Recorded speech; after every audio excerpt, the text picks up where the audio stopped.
Pompier n'est pas terminé, même si la situation, je vous le disais, est de plus en plus favorable. L'incendie ne progresse plus à la teste de bûche.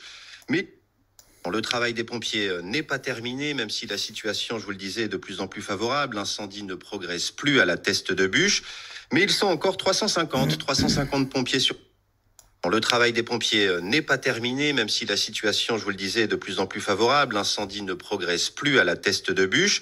Mais ils sont encore 350 pompiers sur place pour éviter les reprises de feu, pour surveiller, pour sécuriser les zones détruites par les flammes. Notre reporter Florian Chevaleux a d'ailleurs pu suivre une de ces équipes spécialisées.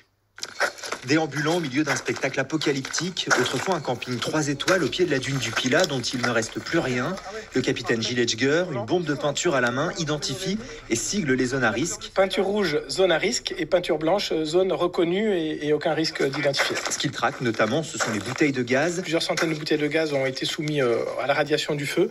Plusieurs ont explosé, d'autres n'ont pas explosé. Donc c'est sécuriser cette zone-là pour que les entreprises en charge du déblaiement et du nettoyage fassent ces opérations en sécurité. Avec son équipe, il passe donc le camping au peigne fin. Ça a été fait. Ce qu'il faut, c'est faire la zone A et la zone C. Pour repérer d'éventuels produits chimiques, produits d'entretien de piscine par exemple, qui auraient brûlé et présentent aujourd'hui un risque sanitaire et écologique. Et là, on sait ce que c'est liquides par exemple ? Non, pas encore. Non, on fait la première reconnaissance rapide et ensuite on ira avec des équipements particuliers pour se protéger, essayer d'identifier le produit en cause.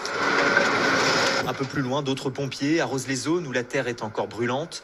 Des dizaines de camions coupent des arbres pour éviter les reprises de feu. Ces équipes vont rester mobilisées sur ce territoire de plus de 7000 hectares. Encore plusieurs